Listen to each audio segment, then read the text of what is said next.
من يهده الله فلا مضل له ومن يضلله فلا هادي له ونشهد أن لا إله إلا الله وحده لا شريك له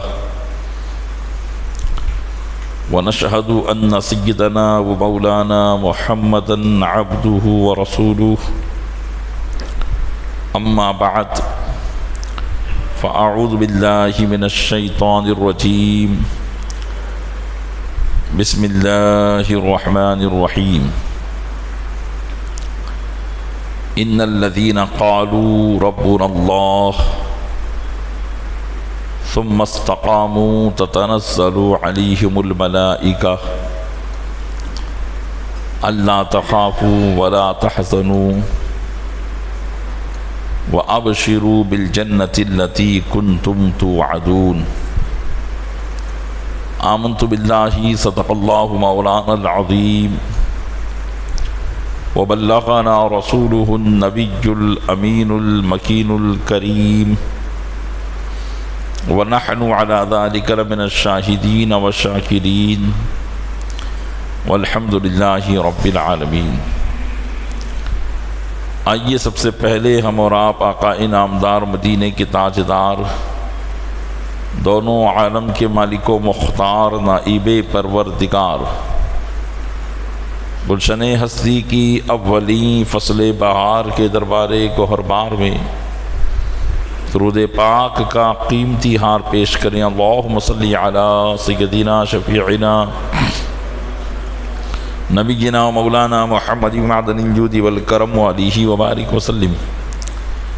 عقیدت و محبت کے ساتھ ایک مرتبہ اور پڑھنے اللہم صلی علی سیدنا شفیعنا نبینا مولانا محمد معدن الجود والکرم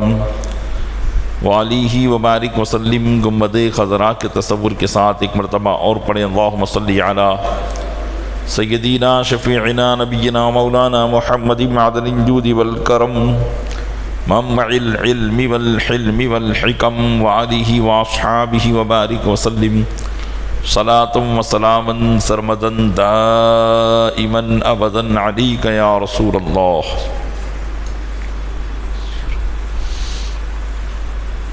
خطبہ مسرونہ کے بعد قرآن مقدس کی آیہ کریمہ کی تلاوت کا شرف میں نے حاصل کیا۔ اللہ تبارک و تعالی ارشاد فرماتا ہے ان الذین قالوا ربنا اللہ، بے شک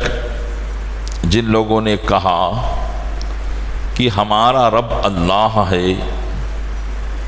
ثم استقاموا، پھر وہ اس پر قائم ہو گئے، تتنزل علیہم الملائکہ،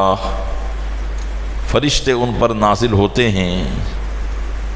اللہ تخافوا ولا تحزنوا، یہ کہتے ہوئے کہ خوف نہ کرو، غم نہ کرو، وابشروا بالجنۃ التی کنتم توعدون،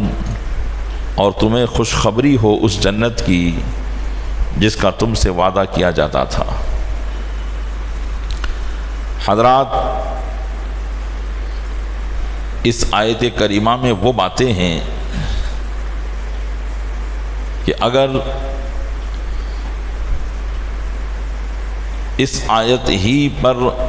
آدمی اپنے سارے معاملات کو موقوف کر دے تو اللہ کی بارگاہ میں کامیاب ہونے کے لیے اسی ایک آیت پر اس کا عمل کر لینا کافی ہوگا۔ جیسا کہ حدیث پاک میں ہے، حضرت سفیان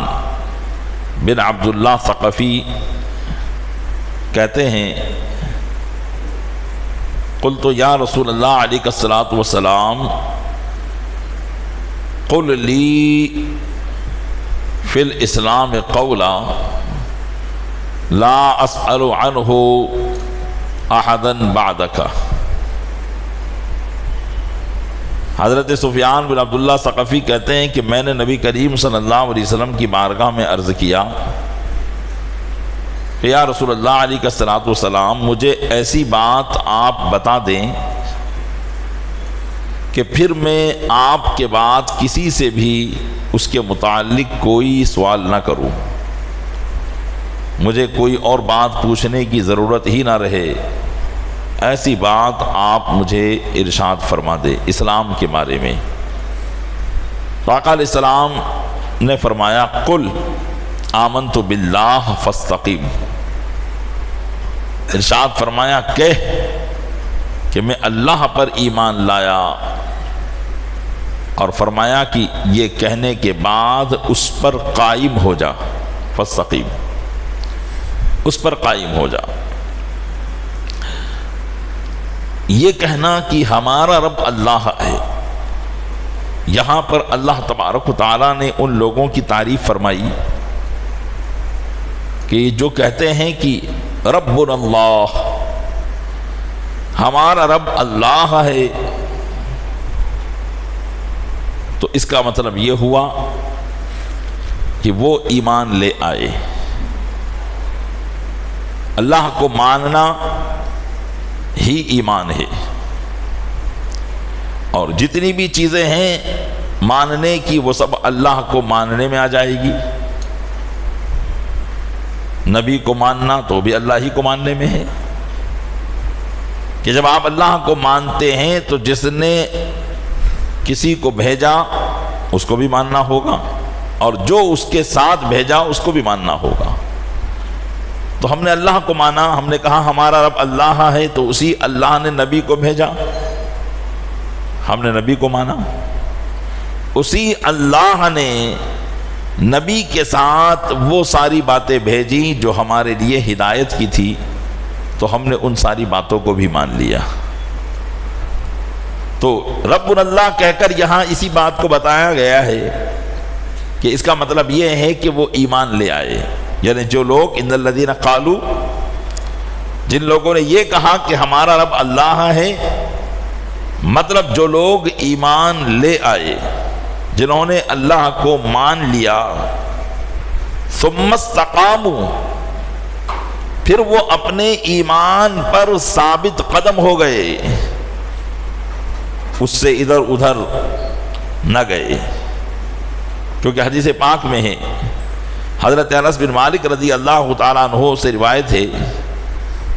کہ نبی کریم صلی اللہ علیہ وسلم نے اس آیت کریمہ کو پڑھا، ان الذین قالوا ربنا اللہ، یہ آیت کریمہ آقا علیہ السلام نے پڑھی، اور پھر فرمایا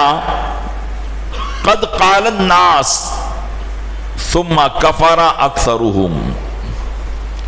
ارشاد فرمایا کہ لوگ یہ بات کہیں گے کہ ہم اللہ پر ایمان لائے، ہمارا رب اللہ ہے، ہم مسلمان ہو گئے، یہ بات لوگ کہیں گے، پھر فرمایا ثم کفر اکثرهم،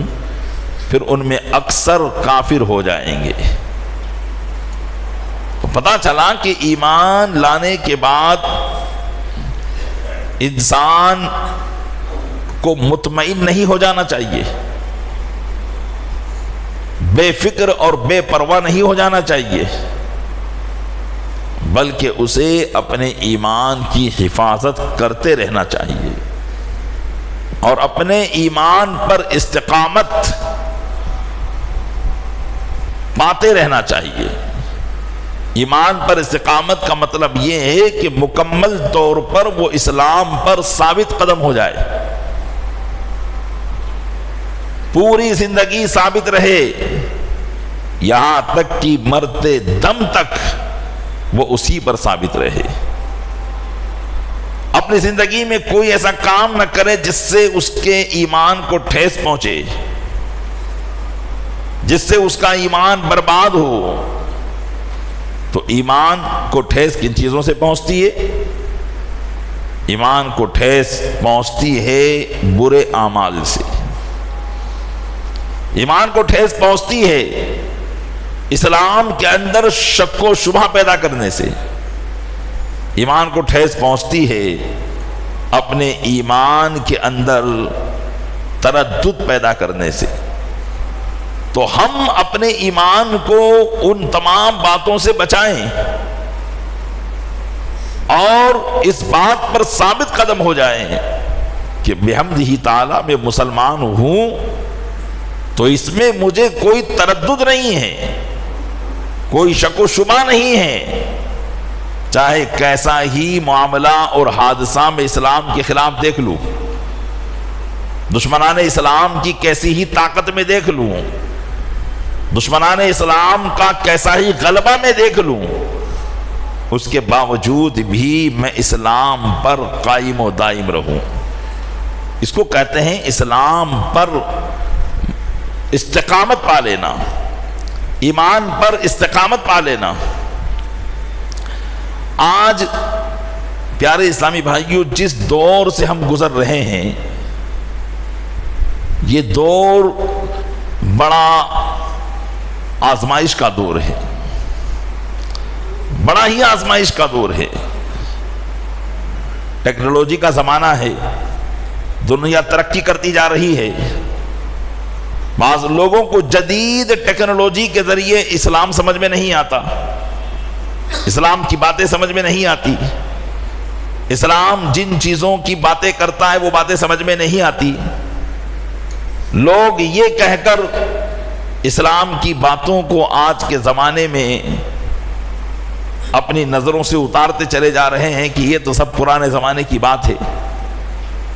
نیا زمانہ ہے، نئی سوچ ہونی چاہیے، ٹیکنالوجی کا زمانہ ہے، لوگ کہاں تک پہنچ گئے اور ہم انہی پرانی باتوں میں اٹکے ہوئے ہیں۔ بہت سے لوگ اس طرح کی باتیں کر کے، ان میں بہت سے وہ بھی ہوتے ہیں جو اپنے آپ کو مسلمان کہہ رہے ہوتے ہیں، جو اپنے آپ کو مسلمان کہہ رہے ہوتے ہیں، لیکن غیروں کی تعلیم سے ایسے مرعوب ہو گئے ہوتے ہیں کہ انہیں اسلام کے اندر شک و شبہ نظر آتا ہے، تردد کے شکار ہو جاتے ہیں۔ بعض دوسرے مذہبوں کی کچھ طاقت و قوت یا ان کے معاملات کو دیکھ کر سمجھتے ہیں کہ اگر اسلام حق پر ہوتا تو آج ہم مظلوم نہ ہوتے، اسلام حق پر ہوتا آج ہمارے حالات یہ نہ ہوتے، آج ہمارے اندر غربت نہ ہوتی، آج ہم دنیاوی ترقی سے دور نہ ہوتے۔ اس طرح کے تردد کے شکار مسلمان ہوتے جا رہے ہیں، اور بالخصوص نوجوان نسلیں ہوتی جا رہی ہیں۔ لیکن پیارے اسلامی بھائیوں، جو تردد کے شکار ہو رہے ہیں، جن کو اسلام کے مسلمان ہونے کے باوجود اسلام کی باتوں میں شکوک و شبہات نظر آ رہے ہیں، دنیاوی ٹیکنالوجی کے ذریعے، جدید ٹیکنالوجی کے ذریعے وہ اسلام کی باتوں کو سمجھ نہیں پا رہے ہیں، تو ہمارا ان سے یہ کہنا ہے کہ انہوں نے اسلام پڑھا کب ہے، اسلام کو سیکھا کب ہے؟ ہم مطمئن صرف اتنی باتوں پر ہو جاتے ہیں کہ ہم نے قرآن پڑھ لیا، ہم کو دیکھ کر قرآن پڑھنا یاد ہے، نماز کے 4 مسائل سیکھ لیے، زکوٰۃ کے مسائل ہمیں تھوڑے بہت یاد ہے، حج ہم نے کر لیا ہے۔ ہم اپنے اوپر سے یہ اتنا علم حاصل کرنے کے بعد ہم سوچتے ہیں کہ ہم نے اسلام کے بارے میں بہت جانکاری حاصل کر لی ہے،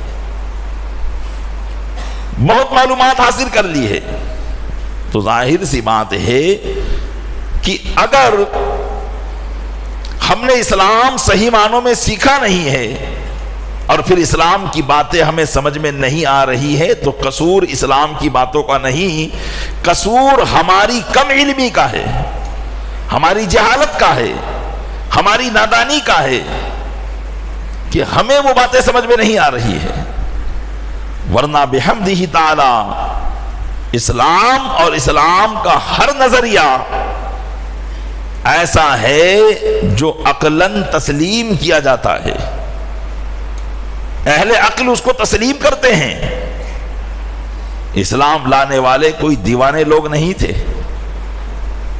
اسلام لانے والے کوئی پاگل لوگ نہیں تھے جنہوں نے اسلام قبول کر لیا تھا۔ اس زمانے کے بھی اعتبار سے بڑے بڑے لوگوں نے اسلام قبول کیا، اور آج بھی آپ انکشافات سنتے رہتے ہیں کہ فلاں ملک میں فلاں ڈاکٹر نے اسلام قبول کر لیا، فلاں سائنسدان نے اسلام قبول کر لیا۔ کیوں؟ اس لیے کہ پھر انہوں نے جب اسلام کو سمجھا تو ان کے سامنے اب ان کی جدید ٹیکنالوجی پھیل ہوتی نظر آئی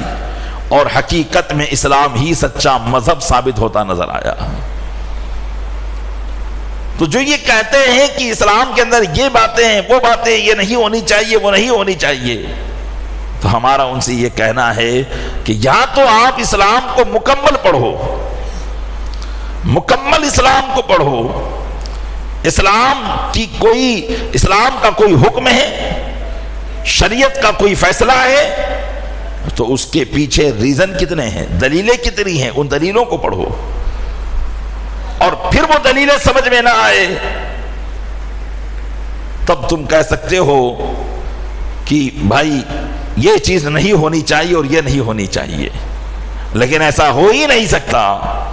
کہ ایک عقل مند آدمی جو اپنا ہر نظریہ کی بنیاد عقل پر رکھتا ہے وہ اسلام کو پڑھے اور اس کی عقل اسلام کو تسلیم نہ کرے، ایسا ہو ہی نہیں سکتا ہے، ایسا ہو ہی نہیں سکتا ہے۔ اور اگر ہم اسلام کو پورا نہیں پڑھ رہے ہیں تو پھر دو ہی لوگوں کی قسمیں ہوتی ہیں، یا تو وہ ہوتے ہیں جو جانکار ہوتے ہیں اور یا وہ ہوتے ہیں جو انجان ہوتے ہیں، تو انجان جانکار لوگوں کی پیروی کرتے ہیں۔ تو اگر ہم نے مکمل اسلام کو نہیں پڑھا ہے تو ہم ان کی پیروی کر لیں جنہوں نے مکمل اسلام کو پڑھا ہے، ہم ان کے پیچھے لگ جائیں جنہوں نے مکمل اسلام کو پڑھا ہے۔ اسی لیے اللہ تبارک و تعالیٰ نے اس دوسری قسم کے لوگوں کے لیے فرمایا کہ وہ اللہ کے نیک بندوں کے ساتھ رہیں،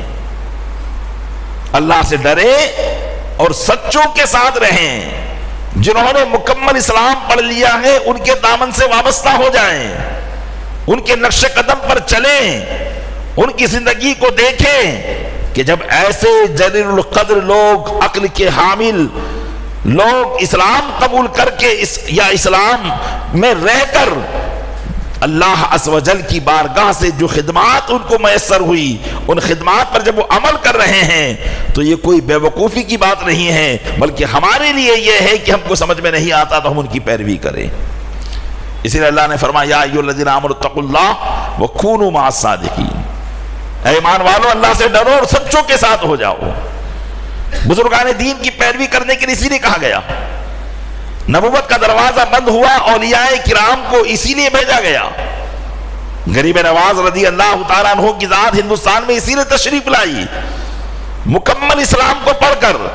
تاکہ جو مکمل اسلام نہ پڑھ سکے وہ اس کامل الاسلام کی پیروی کر لے، بس اسی کے پیچھے وہ اسلام میں رہے تو انشاءاللہ اس کا بیڑا پار کر دیا جائے گا۔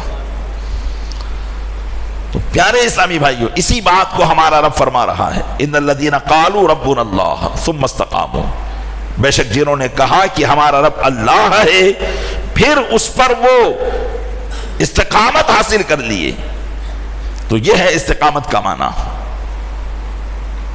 کہ اس بات پر آپ بالکل قائم ہو جائیں، ذرہ برابر آپ کے دلوں میں کوئی شک و شبہ نہ ہو۔ حضرت ابوبکر صدیق رضی اللہ تعالیٰ عنہ سے استقامت کا معنی پوچھا گیا تو آپ نے فرمایا کہ استقامت یہ ہے کہ بندہ اللہ کے ساتھ کسی کو شریک نہ ٹھہرائے، اپنا عقیدہ ایسا مضبوط کر لے، ہر کام کے اندر یہی جانے کہ ساری کائنات کا نظام اور سارے معاملات اللہ ہی فرماتا ہے، ذرہ برابر اس میں شک پیدا نہ کرے۔ دیگر مذاہب کی طرح کئی معبودوں کو نہ مانے، بلکہ یہ کہہ کر کہ ہمارا رب اللہ ہے اور پھر اسی کو مانے اور اسی پر مرتے دم تک ثابت قدم رہے۔ حضرت عمر فاروق اعظم رضی اللہ تعالیٰ عنہ سے پوچھا گیا کہ استقامت کا معنی کیا ہے، تو حضرت عمر رضی اللہ تعالیٰ عنہ نے فرمایا استقامت کا معنی یہ ہے کہ بندہ امر اور نہیں پر قائم رہے۔ امر و نہیں مطلب جن باتوں کا حکم دیا گیا ہے ان کاموں کو کرتا رہے اور جن چیزوں سے منع کیا گیا ہے ان چیزوں سے رکتا رہے۔ ایمان لانے کے بعد، یعنی ان الذین قالوا ربنا اللہ، یہ کہنے کے بعد کہ ہمارا رب اللہ ہے، اور پھر اس کے بعد اللہ نے جن باتوں کا حکم دیا ان کو کرے اور جن باتوں سے منع کیا ان سے رکا رہے، تو یہ ہے ایمان پر استقامت پانا۔ کہ بندہ جب اپنی خو اور اپنی عادت اس طریقے سے بنا لے گا تو سمجھئے کہ وہ ایمان پر استقامت پا گیا۔ اور حضرت عثمان غنی رضی اللہ تعالیٰ عنہ فرماتے ہیں استقامت کا معنی، کہ استقامت کا معنی یہ ہے اپنے عمل میں اخلاص پیدا کرے، اپنے عمل میں اخلاص پیدا کرے۔ اخلاص کا معنی کیا ہوتا ہے؟ اخلاص کا معنی یہ ہوتا ہے کہ جو کام بھی کرے صرف اللہ کی رضا کے لیے کرے، اس کے علاوہ کوئی اور نیت اس کی نہ ہو۔ اب جو کام بھی کرے، اب ہمارے کام تو ایسے ہیں کہ دینی کام بھی ہے، دنیاوی کام بھی ہے، تو اگر ہمارے دینی کام، تو ظاہر سی بات ہے دینی کام جو بھی ہوگا وہ اللہ ہی کے لیے ہوگا، لیکن شیطان چونکہ ہمارا دشمن ہے ان دینی کاموں کو بھی وہ دنیا کے کام بنا دیتا ہے، ریاکاری کو داخل کر کے۔ مثال کے طور پر نماز مکمل عبادت ہے، شروع سے لے کر آخر تک یہ اللہ عز و جل کی بارگاہ میں اپنے آپ کی عاجزی کو پیش کرنا ہے، اس کی بارگاہ میں تواضع اور انکساری کو پیش کرنا ہے، یہ مکمل، کہ کوئی بندہ کسی کے آگے کیسے کھڑا رہے گا، لیکن وہ کھڑا ہوا ہے مطلب تعبدی کا فریضہ انجام دے رہا ہے، عبادت کا معاملہ انجام دے رہا ہے، اپنے رب کے سامنے کھڑا ہے، رکوع کرتا ہے، سجدہ کرتا ہے، قیام میں قرات کرتا ہے، رکوع میں تسبیحات کو پڑھتا ہے، سجدے میں تسبیحات کو پڑھتا ہے، اللہ کی تحمید اور تسبیح کو بیان کرتا ہے، تو گویا کہ مکمل طور پر ایک بندہ اپنی ذات کو اللہ کی بارگاہ میں مکمل طور پر عاجز و انکساری پیش کرتا ہے۔ تو شروع سے لے کر آخر تک نماز عبادت، لیکن اس عبادت کو دنیا داری بنا دیتا ہے ابلیس، ریاکاری کو داخل کر کے۔ چل نماز پڑھ، اچھی طرح سے پڑھ، لوگ دیکھیں گے تو کہیں گے کہ ہاں بہت اچھا نمازی ہے۔ ہماری اب وہ نماز اگر ہم نے لوگوں کے دکھاوے کے لیے پڑھی کہ لوگ ہم کو نمازی کہیں، لوگ ہمیں نیک کہیں، تو ہماری وہ ساری نماز اب دین نہ رہی بلکہ دنیا ہو گئی۔ زکوٰۃ دینا مکمل عبادت ہے، لیکن ریاکاری کا اس میں دخل ہو جاتا ہے۔ زیادہ دے تاکہ لوگ تجھے سخی کہیں، زکوٰۃ دین تھا لیکن ریاکاری نے داخل ہو کر اسی دین کو دنیا بنا ڈالا۔ حج کرنا ایک عبادت ہے، ہر رکن اس کا اللہ کی بارگاہ میں عاجزی اور انکساری کو پیش کرنا ہے، لیکن حج اس لیے کیا تاکہ لوگ حاجی کہیں، ایک ذمہ داری سر سے اترے، کچھ مزہ آئے، کچھ گھومنے پھرنے کا لطف اٹھایا جائے، اسی لیے یہ کام کیا۔ تو مکمل حج ہمارا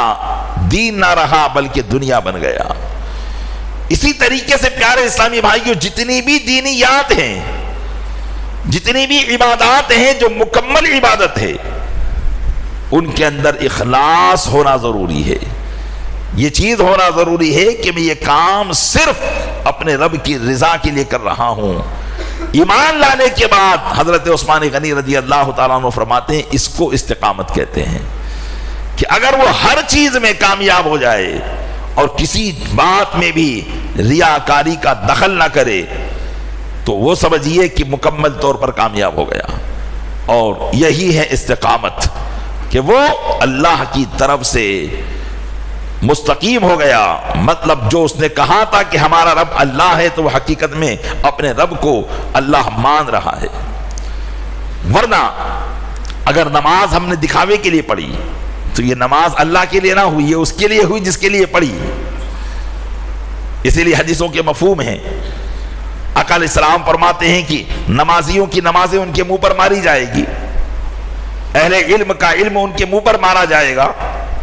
حاجی اور شہید کو کہہ دیا جائے گا کہ تم نے ہمارے لیے کیا کیا، یہ تو سب تم نے دنیا کے دکھاوے کے لیے کیا تھا۔ چونکہ عبادت نام ہے صرف اللہ کے لیے کرنے کا۔ تو حضرت عثمان غنی رضی اللہ تعالیٰ عنہ اس کی تفسیر میں فرماتے ہیں کہ استقامت یہ ہے کہ بندہ اپنے عمل میں اخلاص پیدا کرے، اور اگر وہ کام دنیاوی کام ہے، بظاہر طور پر اگر وہ کام دنیاوی ہے تو اس دنیاوی کام کو دین بنائے جبکہ وہ جائز ہو۔ اور مسلمانوں کے لیے یہی ہے کہ جائز عمل کرے، ناجائز کام تو ہمیں کرنا ہی نہیں ہے، ناجائز کاموں پر تو ہم پر پابندی ہے، ناجائز کام تو ہم کر ہی نہیں سکتے، حکم ہے جائز کام کرنے کا، اور جائز کام کرنے پر ہمیں یہاں حکم دیا جا رہا ہے کہ وہاں اخلاص پیدا کریں۔ بظاہر کاروبار کرنا یہ ایک دنیاوی کام ہے، نوکری کرنا ایک دنیاوی کام ہے، شادی بیاہ کرنا بظاہر دنیاوی کام ہے، لوگوں کے ساتھ ملاقات کرنا، اچھا برتاؤ کرنا یہ ایک دنیاوی کام ہے، لیکن اسی دنیاوی کام کو ہم دین بنا سکتے ہیں اللہ کی رضا کے لیے کر کے۔ اگر ہم نے شادی بیاہ اللہ کے حکم کے مطابق کی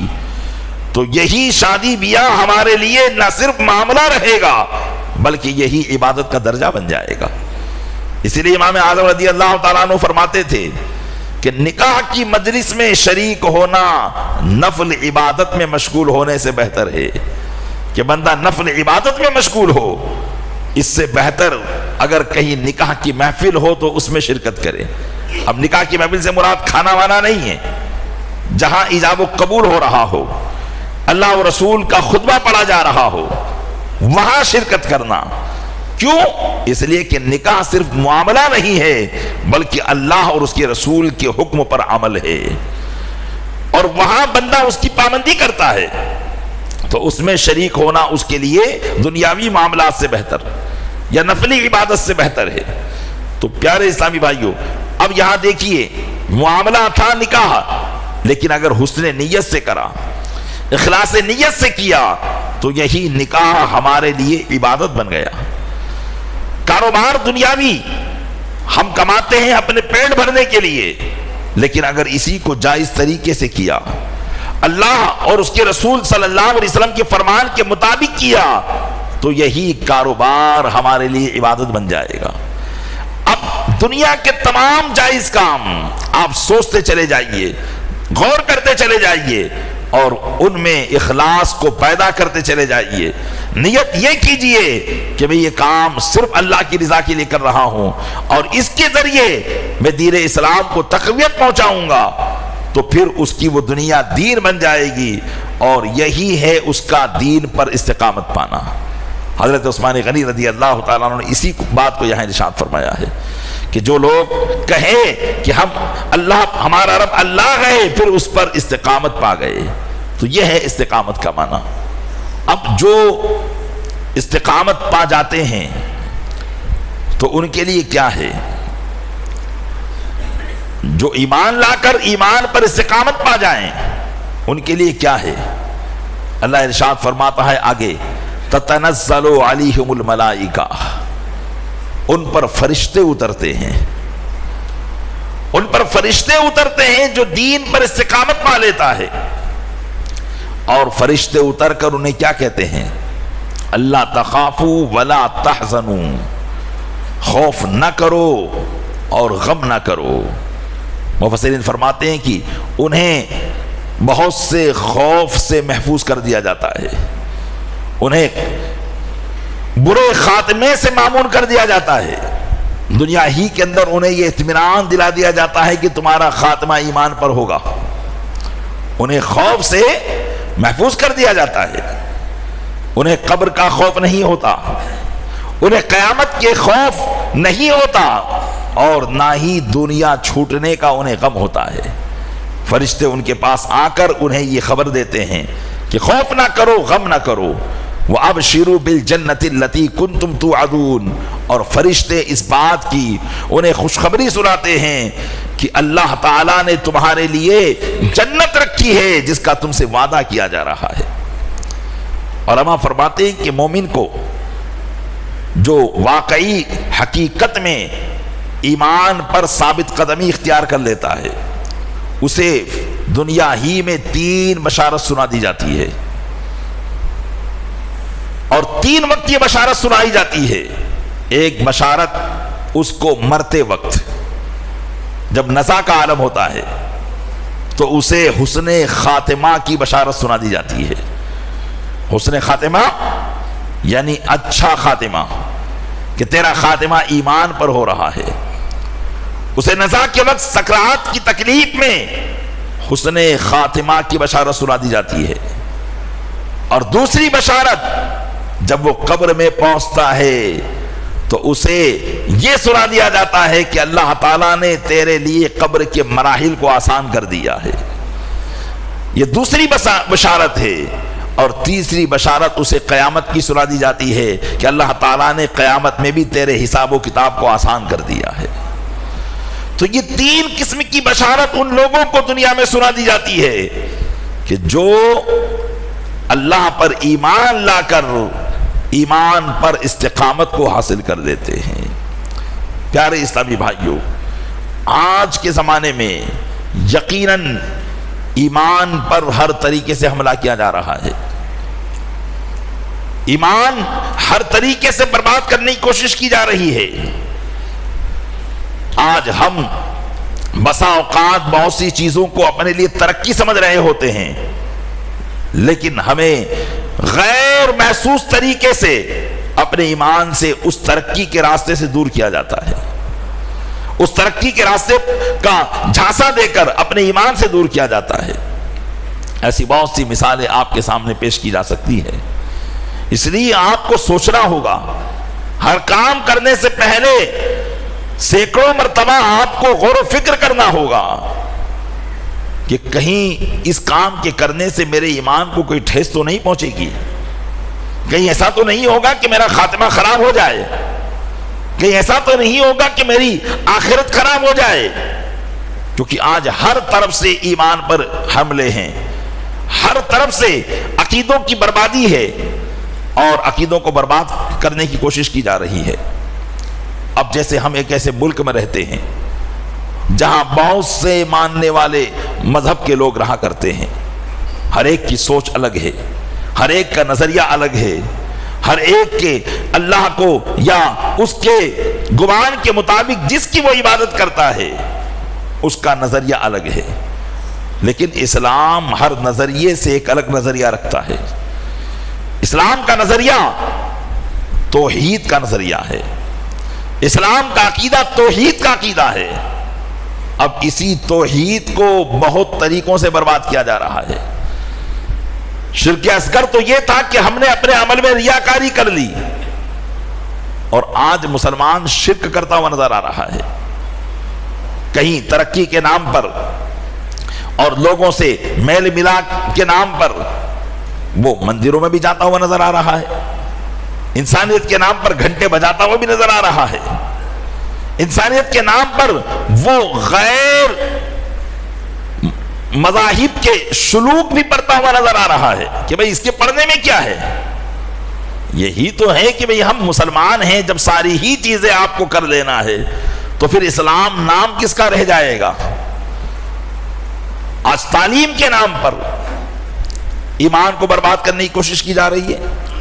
بہت سی وہ باتیں ہمارے بچوں کو پڑھائی جا رہی ہے جو ان کے ایمان کو ڈیمیج کر رہی ہے۔ یاد رکھیے، یہ ذہن سے نکال دیجئے کہ بچہ ہے، بچے پر کیا اسلام کا حکم ہوگا؟ اگر بچہ 7 سال کا ہو جاتا ہے، اور 7 سال کے بچوں میں عموماً تمیز آ جاتی ہے، تمیز کا مطلب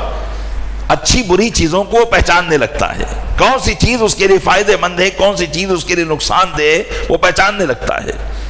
وہ آگ اور پانی کو جانتا ہے، آگ کو ہاتھ لگاؤں گا تو میرا ہاتھ جل جائے گا، اور پانی میری پیاس بجھائے گا۔ اس طرح کے نقصان دہ چیز اور نفع بخش چیزوں کو وہ جانتا ہے، اس لیے 7 سال کی عمر بچے کے لیے اس کی تمیز کے لیے کافی ہوتی ہے. اس لیے شریعت کے کچھ احکام اس کے 7 سال کی عمر ہی سے شروع ہو جاتے ہیں. تو اگر 7 سال کی عمر میں اس سے کوئی کفر سرزد ہوا تو وہ مانا جائے گا, اس سے اس کو توبہ کرنی ہوگی. اگر وہ توبہ نہیں کرے گا تو یہ اور بات ہے کہ جب تک مکلف نہیں ہوتا, مکلف یعنی شریعت مطہرہ کے حکم کا پابند, جب تک وہ بالغ نہیں ہوتا تب تک نہیں ہوتا ہے. لیکن اس کا کفر و ایمان بالغ ہونے سے پہلے پہلے کا معتبر ہے کہ اسے اپنے اس معاملے میں چوکنا ہونا پڑے گا. اور جب تک وہ ان باتوں کو سمجھ نہیں لیتا, یہ ساری ذمہ داری اس کے والدین پر آئے گی کہ وہ دیکھے کہ میرا بیٹا کوئی ایسی بات تو نہیں کر رہا ہے جس سے اس کا ایمان برباد ہو سکتا ہے. 7 سال کی عمر سے لے کر 12 سال تک ہے, جب تک وہ بالغ نہ ہو جائے اس وقت تک اس کے والدین کی یہ ذمہ داری ہے کہ وہ اپنے بچوں کے ایمان کو سلامت اور حفاظت کے ساتھ رکھے. کہیں وہ اسکولوں میں جا کر کہیں کسی مورتی کے آگے پرستش کا معاملہ تو نہیں کر رہا ہے, کہیں اسکولوں کے نام پر جو دعائیں ہوتی ہیں ابتدا میں کہیں اس میں وہ غیر مذہب کے سلوک تو نہیں پڑ رہا ہے, کہیں غیر مذہب میں بہن بھائی کی رشتہ داری کے نام پر اپنے ہاتھوں پر راکھی تو نہیں بنوا رہا ہے, یا راکھی تو نہیں باندھ رہا ہے کسی کو. یہ ساری چیزیں آپ کو سوچنی ہوگی, سمجھنی ہوگی. جب ہر مذہب اپنے مذہب کے نظریات کا پابند ہوتا ہے, اس کے اصول کی حفاظت کرتا ہے, تو بحیثیت مسلمان ہم پر بھی لازم ہے کہ ہم اپنے عقائد و نظریات کے پابند ہو. انسانیت کے نام پر ہم سارے انسانوں کی تعظیم کرتے ہیں, رسپیکٹ کرتے ہیں, انسانیت کے نام پر ان کی مدد بھی کرتے ہیں, لیکن جہاں بات ہمارے اسلام کی آئے, عقیدے کی آئے, نظریے کی آئے, تو وہاں ہمیں اس پر عمل کرنا ہے. اسلام پر رہ کر ہر وہ کام ہم کر سکتے ہیں جو کام ایک انسانیت کے ناطے میں کرنا ہے, لیکن جہاں پر ہمارا عقیدہ ہی ڈیمیج ہوتا ہو پھر اس سے ہمیں آگے نہیں بڑھنا ہے. آپ کسی کو نہیں دیکھیں گے کہ وہ دوسرے مذہب کا ماننے والا ہو اور وہ نماز پڑھنے کے لیے لگ جائے. بہت سے ہوتے ہیں جو نماز پڑھتے ہیں اپنے دنیاوی مفاد کی خاطر, لیکن جس طریقے سے ایک مسلمان نماز پڑھتا ہے ایک اللہ کو مان کر, کیا وہ اس طرح کا کام کرتا ہے؟ نہیں کرتا ہے. کیوں؟ اس لیے کہ وہ اگر ایک اللہ کو مانے گا تو اس کے مذہب کے مطابق وہ اپنے نظریے کو ٹھیس پہنچا رہا ہے, تو وہ ان باتوں کو سمجھتا ہے, وہ ہمارے قریب نہیں آتا. تو پیارے اسلامی بھائیوں, انسانیت کے نام پر پھر کیوں ہم اپنے مذہب سے ہاتھ دھو بیٹھتے ہیں, اپنے ایمان سے ہاتھ دھو بیٹھتے ہیں؟ ہمیں اپنے ایمان کو بچانا ہوگا, اپنے بچوں کے ایمان کو بچانا ہوگا اور ان پر کڑی نظر رکھنی ہوگی. لیکن یہ کب ہوگا؟ جبکہ ہم خود ایمانیات کو جانتے ہوں, کس سے اسلام کو نقصان پہنچتا ہے, ایمان کو ٹھیس پہنچتی ہے, اس کی تفصیل ہم خود جانتے ہوں, تب یہ ساری چیزیں ہو پائے گی. اس لیے میں کہتا ہوں آج کے زمانے میں ہر مسلمان کے لیے ایمانیات کا پڑھنا اور جن چیزوں سے ایمان کو ٹھیس پہنچتی ہے ان چیزوں کا پڑھنا اور اس کا علم حاصل کرنا, یہ ہر مسلمان پر فرض اور لازم ہے, اور آج کے زمانے میں اور زیادہ لازم ہے. بالخصوص ہندی مسلمانوں کے لیے لازم ہے کہ یہاں پر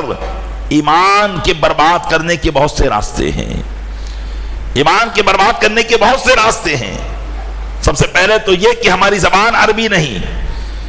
دوسری بات یہ ہے کہ ہم نے قرآن و حدیث کو صحیح معنوں میں پڑھا نہیں,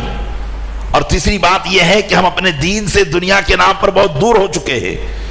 تو کوئی بھی ہمارے ایمان کو برباد کر سکتا ہے. اس لیے ایمان کو تقویت پہنچانے والی چیزیں اور ایمان کو برباد کرنے والی چیزیں, ان دونوں سبجیکٹ کو ہمیں پڑھنا ہوگا. اور صرف ایسے ہی نہیں کہ بھئی کوئی کتاب اٹھائی پڑھ لیا,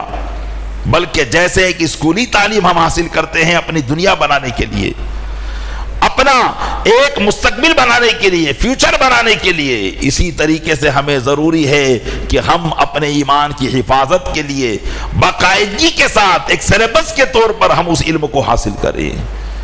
کوشش کریں، آج کے زمانے میں کوئی مشکل نہیں ہے ایسی یہ سب چیزیں حاصل کرنا۔ آج ہم اگر کہیں بیٹھ جائیں تو بڑی بڑی دین کی باتیں ہم میں سے لوگ کرتے ہیں،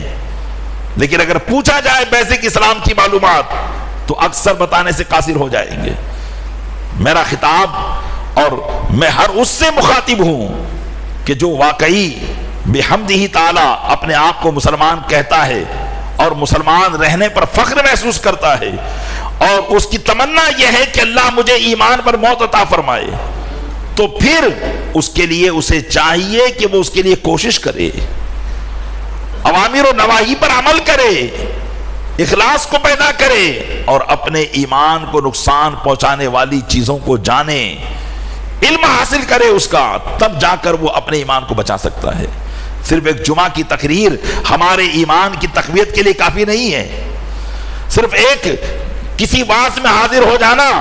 اپنے اسلام پر قائم رہنے کے لیے کافی نہیں ہے، بلکہ باقاعدگی کے ساتھ ہمیں اپنے ایمان کو بچانے کے لیے تعلیم کی ضرورت ہے، اور یہ باقاعدگی کے ساتھ پورا ایک چیپٹر ہے، پورا ایک مضمون ہے، جس پر میں کہتا ہوں کہ کئی سالوں تک گفتگو ہو سکتی ہے۔ لیکن یہ اور بات ہے کہ جب تک اس طرح کے معاملے نہیں تھے، ایک مسلمان کو صرف اتنا ہی کہہ دینا کافی تھا کہ میں ایمان لایا ان تمام باتوں پر جو محمد صلی اللہ علیہ وسلم لے کر آئے ہیں۔ لیکن آج چونکہ جب عقیدے کو ڈیمیج کیا جا رہا ہے اور بتایا جا رہا ہے، تو پھر ہمیں اس عقیدے کی معلومات حاصل کرنی ہوگی تاکہ ہم جان سکیں کہ عقیدہ کیا ہے اور اس پر ہمیں ایمان رکھنا کتنا ضروری ہے، یہ ہم جان سکیں،